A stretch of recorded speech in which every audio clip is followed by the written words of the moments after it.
I just got the iPhone 16 Pro and I'm comparing all of the cases that I could find for it, from Apple to Otterbox to NOMAD to ESR to Caseology to Spigen. We're seeing which one is the best choice from overall quality and feel to things like how they treat the new camera control. Use the chapters to jump to a specific section, and let's get started.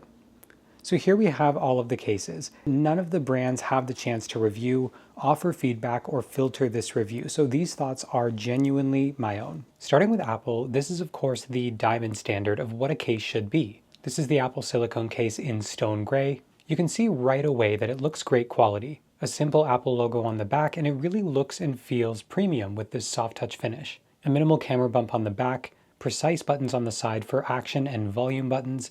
Then on the other side, we have a full button covering the camera control, which is one of the few cases that do that. On the inside, we have this soft finish that protects your phone. And then putting the phone in the case, you can see that animation that matches the color of the case, with a precise fit all around the phone, and just looks and feels really sharp. You can see here the touch sensitivity on the camera control still works great. Overall, buttons and the case feel great, but whether it's worth the premium price depends on all of these other options. Next up, we've got the NOMAD lineup of cases, which include the magnetic leather back and the sport case in blue. Starting with the magnetic leather back, this has been my go-to over the last 2 years, and I think this will be this year too. A simple leather back that's really thin and simple, with MagSafe to align to the back of your phone and suctions that help it stay in place. In my experience, this really works, and it has never once fallen off my phone in the years of testing. You can see just how thin this is, yet how precise it is with the phone. It doesn't move even if you pull from any angle. Overall, a great choice for style and protection without a full case. Obviously not perfect for drop protection, but if you're someone like me who doesn't typically drop their phone, then this is more like a screen protector for the back, preventing any scratches or wear and tear every time you set it down. But for those who want the full case, this is NOMAD's sport case in naval blue. If you're familiar with NOMAD, you might be surprised to see that the back of this is a lot more matte satin than this year rather than typical glossy finish, but I still think it looks awesome and it's perfect for the Pro lineup. It includes this grippy bumper that makes it really easy to hold, and high-end metal buttons that in my opinion are just the best in the game right now, unmatched by any others, including Apple. On the other side, we've got a cutout for the camera control, which is the same story for most other third parties. In the case, the phone looks incredible. It really feels sturdy, but still slim. I hate the idea of covering a phone that was made with really high quality materials, but if you're covering it with an equally premium case, I think it's definitely the perfect fit. For ESR, we have the hybrid case with stash stand, something I've reviewed on the channel before. This is their clear case, which I always like to have at least one of on my reviews. You can see how great this looks with the MagSafe magnets, camera bump, and the clear sides to really showcase your phone. In the camera bump, you're getting a stash stand, which flips out as an additional stand for your phone, which is really innovative and handy to have. Then on the side, you see a precise cutout for the camera control instead of a large cutout that other brands have done. Putting my phone in the case, I really love the look of it, showing off my phone at every single angle. You can see how the stash stand looks great, but is also a great tool to have packed into this case. From the precise cutout of the camera control to the cutouts for the ports and speakers at the bottom, it's a great case if you want something that still shows off your phone. Thanks to channel sponsor ESR for sending over the ESR Armorite screen protector for the iPhone 16 Pro. And just because they're sponsoring this video doesn't mean that my review is influenced by them. They don't even get to see the review before it actually comes out. They sponsored so that I could show you this screen protector, which I actually use on all of my devices.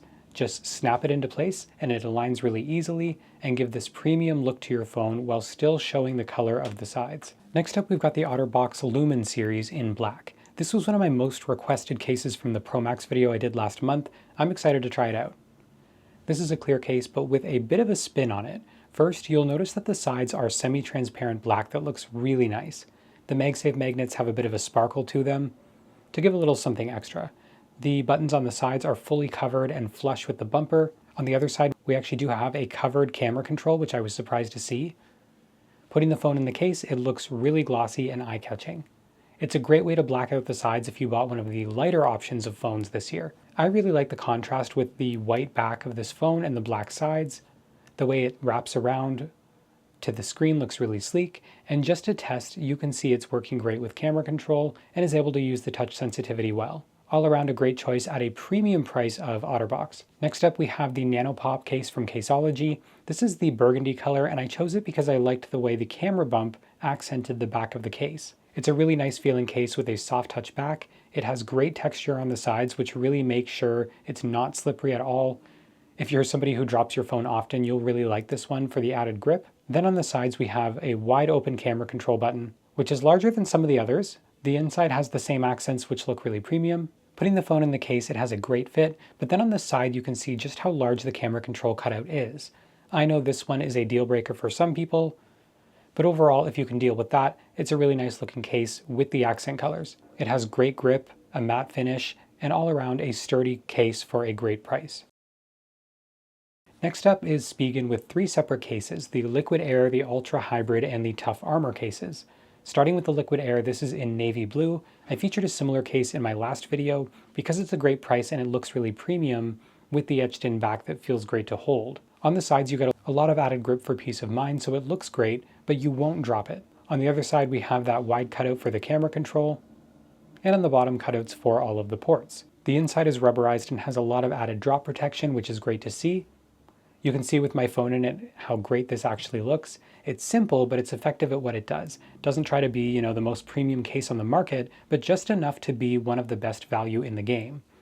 Ports are also precise cutouts for overall a great looking case. Next up we have the Ultra Hybrid case, which is one of the most unique cases that I've reviewed, with a sort of transparent design.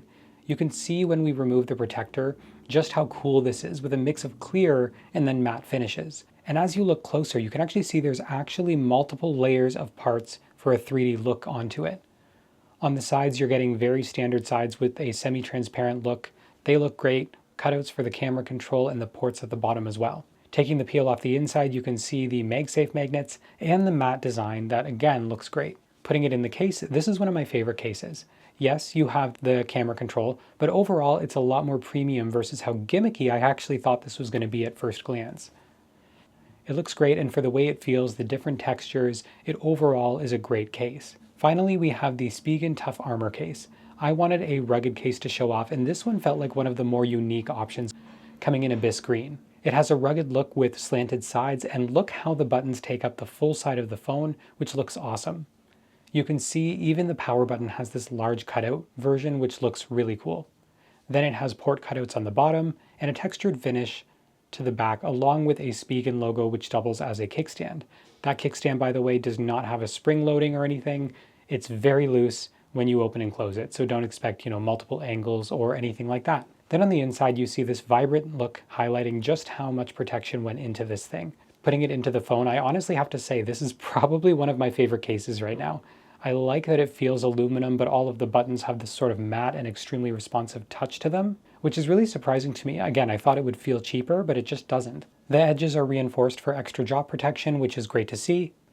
Overall, a really solid case, and I think if you want something protective, but you also want something that's premium, I would say this is even better than something like the Otterbox. It's amazing quality at a great price. I cannot recommend it enough.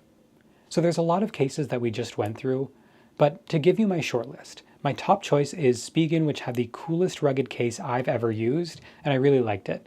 I'll be switching between that and the NOMAD magnetic leather back with the ESR screen protector. For clear cases, I had 2 options. I had the Otterbox and the ESR. I liked that the Otterbox covered the camera control. I can't justify that premium price just for that, especially when the 2 cases feel very similar in quality. Let me know which of these cases you're thinking about picking up in the comments below, and if there's a case that I missed that you chose, let me know that too in the comments. As always, thank you guys so much for watching, and I'll see you in the next one.